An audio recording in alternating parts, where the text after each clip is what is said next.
Hi, folks. Welcome to Cordisco's Corner. Unfiltered commentary. Not your truth, the real truth. Please like, share, and subscribe. And as always, thank you for your support.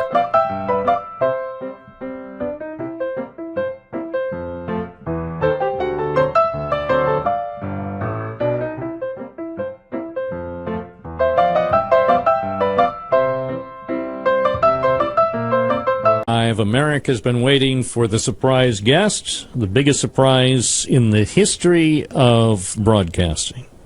Welcome. If I'm the biggest surprise, Wait, hold on. it must be heard. Wait, hold on. All right. Oh, you can hear me now? Sorta. Hold on. Let me tweak. We have a new piece of equipment that will tweak. Let me get my PBS voice. This is PBS. This program is underwritten by viewers like you. Good morning, Robert. How are you? Yeah, I'm well. So now people are going, well, who the heck is this? So you won't introduce me for like 5 minutes and get an idea who I really am? Maybe people recognize my voice? Maybe we'll take caller number one, see if anybody can figure it out. I've been on here. We could just take some calls while I'm here. That'd be fun. Really? I listen to you guys go back and forth sometimes. So what's on your mind? You didn't want your picture taken. You should see the first picture I took of you. You look like a common criminal. You know how common criminals, when the police take them out for the perp walk, always try to hide their faces? No, it's not that. It's the light in here. It's the shading. It's a horrible. Everybody has a complaint. What is wrong? Plus, you use that $2 camera. Which is really your phone. Trust me, this is not a $2 camera. See, I'm looking at the picture now. And multiply that by 500. That's how much this camera costs. I look like 106 years old in that thing. And don't say I look 106 either, because that's not true. I'm not going to. It's a great picture. And I'm about to tweet it. So here's the thing. You're on the program. I have no idea why, because somebody wanted to surprise me. So here's the question. What's on your mind? Well, I'm here to promote the annual Broome County Chess Championship. It's going to be played in the back of my store. We have it. You have a store?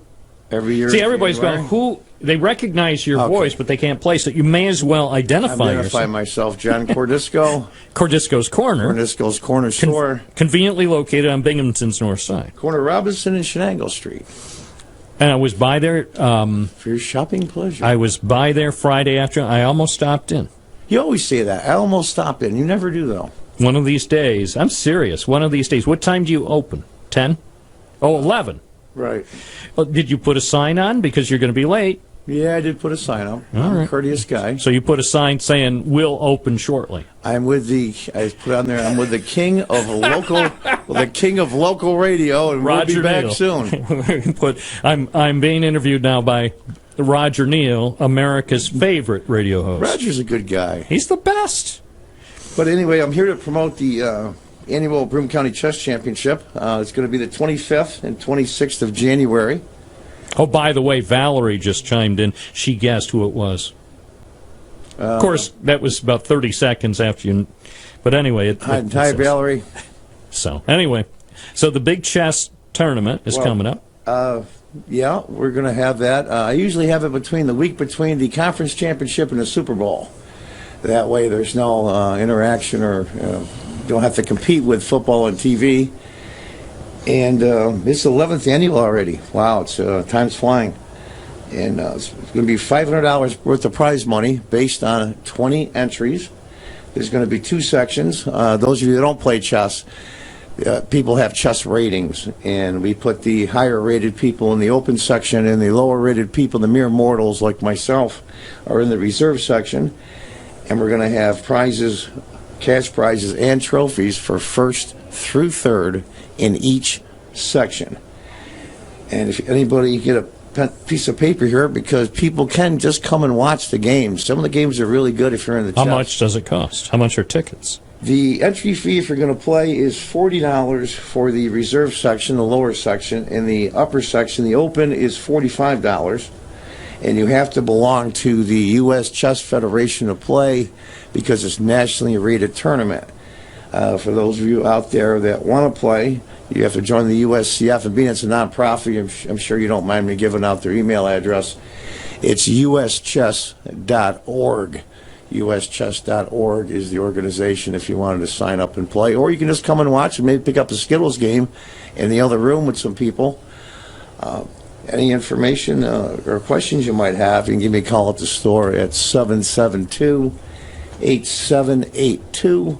That's 772-8782. I'd be more than happy to talk to you, tell you what it's all about, and maybe just be a spectator. How much does it cost to just watch? Oh, just to watch? Nothing. Yeah. No charge. Really? You know what? You ought to charge like for tickets. No. I wish it was that. I wish it was that big. But we had last year. We had 17 players, and I'll tell you the truth. For a small tournament, we had some really, really good players. In the open section, we had about 9 players. I should say 8 players. Excuse me. In the open section last year, and 4 of them were rated experts, and 1 of them was close to a rated master. So it was really a fine representation for a small tournament. Some really, really, really good players. And when did you start this? How many years ago? This is the 11th annual. Wow. So it was 11 years ago. Yeah. And right after I got off the city council in 2007, I started playing chess again. And when did you begin playing chess? How old were you when you learned to play? It's hard to say.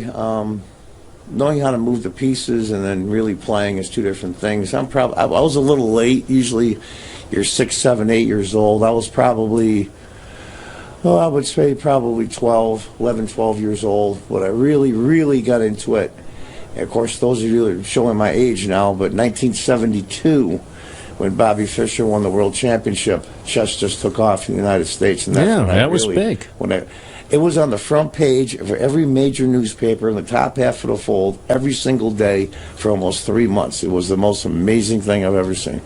Why was that? What was there in 1972 that made it so compelling? Was it just because it was U.S. versus Soviets? Yeah, it was a Soviet-U.S. thing. That's when the USSR still was in existence, and it was the perfect story, so to speak. It was put as the big Soviet chess machine. They had a big chess machine. They gave millions to their players for training and traveling around the world. And it was the lone guy, the lone U.S. guy. They did it on his own, studied on his own. It took on the entire Soviet system, and so that was great for TV and newspapers. And I remember watching the news, and it will say, that's when Watergate was going on. And they would mention 3 or 4 stories, Watergate, this and that. But the big news today is chess in Reykjavik, Iceland. It was crazy. Absolutely crazy. It was great, though, if you're a player.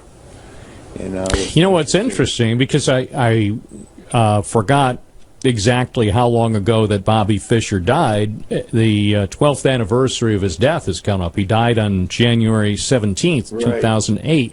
But one thing that in Iceland. Yeah, but the thing that I didn't know, because I was also curious to see when Bobby Fischer first started to make news, and the first time back in the 60s. No, it was actually in the 50s. Listen to this. The first mention of Bobby Fischer in our newspaper, in the Binghamton Press, he was 13. Okay, yeah, he became the New York State champion probably back then. It says, Brooklyn schoolboy, new chess prodigy, wins game of the century. This is according to the newspaper. That's the Byrne game. Yes. Yeah, the players were Donald Byrne, a chess master, and Bobby Fischer, a 13-year-old Brooklyn schoolboy. I played over that game many times. It's really amazing. See, I didn't realize. So, well, if you look on YouTube, there's an old "What's My Line" clip that has Bobby Fischer on there in the old black and white days, back when we had wooden ships. Yeah. I'll have to look that up. That's fascinating. Every time I do some research, and said Chess Review magazine called this contest back in March 1957 the game of the century, a stunning masterpiece of combination play performed by a boy of 13 against a formidable opponent, matching the finest on record in the history of chess prodigies. I've gone over that game. There's a lot of good games over the years. That's the one thing about chess. You can actually go online and look up a game that was played in the 1400s. If you recorded the game, you can always play it over. That's the amazing thing about chess is you can go back and let's say the world champion currently, we'll give an example how good these guys are. You'll set up a position on the board, and the current world champion will look at it and say 1936, and I'll name both the players. That's the amazing thing. And it's not the stereotype geek like everybody says. The world champion is, he does modeling. He's an athlete. He's a Norwegian kid. His name is Magnus Carlsen. And so you'd be surprised today how it really is. It's a lot different than the old days of the stereotypical geek hunched over the board, with no social skills or any of that nonsense. Actually, that's not true at all. How smart do you have to be to play chess? See, I'm not smart enough. I'm smart to do a few things. I can host this radio program. I've been reporting the news for a while now. Smart's a relative term. Well, that's what I mean. Relatively speaking, how smart? Because I can't play chess. All I know is checkers. Well, you've got to be able to calculate. You'd be like anything else. I can't do it. Oh, everybody says somebody tried to show me once, and after about 10 minutes, I said, I just can't do it. Yeah, you can. You just have to. And I'll tell you the truth, it's in a lot of schools down in New York and a lot of the big cities in Europe as well. I know in Armenia it's required in elementary school. Chess is one of the courses, but it's great for the young and the old both. It's really interesting. Teaches kids how to calculate, use their brains. Teaches them that actions have consequences. You make a bad move, bad things will happen. And for seniors, I've seen study after study where it slows down dementia. And that's why seniors should play things. No, that like makes chess. Sense. Crossword puzzles, they play cards a lot. Anything that you have to use your mind will help with the dementia problem. Huh, that makes sense. Put on the headphones here. Put on. I'm getting official now. I can put on the headphones. Yeah. Now, can you hear me? Sure. Does it sound okay? Yeah, I can hear you. All right. Well, they spare no expense with these headphones, I'll tell you. Yeah, everybody has a complaint. Those are the best headphones we've ever had. Those headphones are better than the headphones I use. Oh, wow. I mean, look what I'm using. These are Sony cheapskate headphones. I think I got them at the Sony outlet. I mean, these things are huge. What are they for, Hulk Hogan or? They're for professional guests. You're a professional guest. Semi-professional. Yeah. All right, let's go to the phones to the first ward. Hello, Binghamton's first ward. You're on. Oh, hi. John? Yes. Carl, how are you, buddy? Carl, how you doing, Mr. Cacciadorian? How's things in the first ward? Good. Now I'm going to try to make it. I like to watch. Not many people know, but Garl's a pretty good player. I've played Garl a couple times. He's a champ. He's about 1,1600 if I had to give him a rating. So Garl's not bad. So he should show up and at least play some of the Skittles, Garl, and maybe watch some of the good games. Yeah, I played West Junior. I was playing an awful lot. I was West Junior's champion back in, 68 or 9. Oh, no, 67 or 68, beating Greg Kenyon, who ended up becoming a doctor, by the way. Wow. I wish I had his status. Yeah. Well, we played a couple times years ago, and I remember you're a fairly strong player, so at least we had fun. Down. Yeah, come down and watch, and I'd say it's really interesting if people haven't seen a chess tournament. I'm planning on coming, John. I really am. Yeah, you walk in and you can just feel the tension. It's really cool. How are things? Hey, how are things in the first ward? I was by your place. I was by your place this morning. I drove by. I waved. Oh, I wish you'd pop the horn on me. Well, that's more than I get. I drive around the city. I drive around the first ward, the north side, the west side. I don't get to the east side as often as I should. And yesterday I was on the south side because of the work they're planning to do over at the Parkway in South Wash. So, but yeah, I try to cover the city fairly well. Oh, that's good, but it's funny because I stop in to see John now and then, don't I, John? Yep. Yeah, you come in. Bob, I get quite a few. Stop in and see him, Bob. I will. You should stop in, and I'll tell you a couple of bad jokes, and we'll have some fun. I would look forward to that. Okay, see you later. Hey, keep an eye on the first ward for me.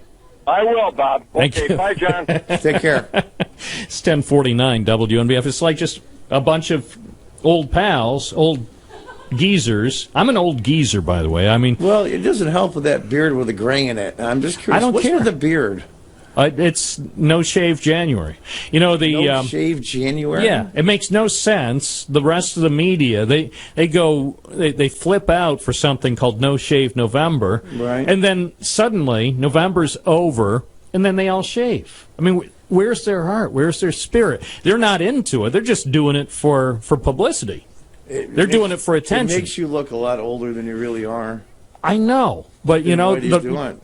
because it's winter, it makes sense to grow a beard if you want to grow a Talking about beard. you run from the building to your car. You don't expose the winter. Do you know? Do you know how much outdoor reporting I do? I mean, seriously, just the last couple of weeks. Waving a girl in your car? You mean that kind of reporting? No. They had a fire. I won't even give you the particulars, but recently there was a big fire. Right. A big fire. You may have heard about it. It was in all the papers. So they had a big fire. No, I understand. So, you know, I'm out there in the middle, and nobody else is there. I'm looking where are the reporters? And I'm getting up to the fire, getting a big snoot full of dioxin. You're Jimmy Olsen right on getting a scoop there. And at this stage of my life, I don't need that. What, to be Jimmy Olsen? Yeah, I to should. get the scoop? You know what I should do? I should sit back just in the news center and just call. You know, wait till it's all over, or just call the dispatcher and say, hit your stride yet. Maybe you got like 20 more years to go. I may. I do it because I love it. But again, getting back to your point about the beard, if we're going to have a long, cold winter, what better time to do this as opposed to those kids on TV? They do it in November, then they shave just at the point when it's starting to get cold. It defeats the whole purpose. That's why God gave us beards. I mentioned something to Kathy when I walked in the studio here, and I'll tell you something off the air. Maybe that isn't your best. Maybe that isn't your best look. I don't care. You don't care how you look? Why do you? A studly guy like you. Why do you think I'm on the radio? Trust me. Seriously. Have you noticed? Occasionally, I'll get calls. Occasionally, I'll get calls from TV stations, and you know, either would you like to offer any sort of assistance on election night, or would you like to participate in a debate panel or whatever?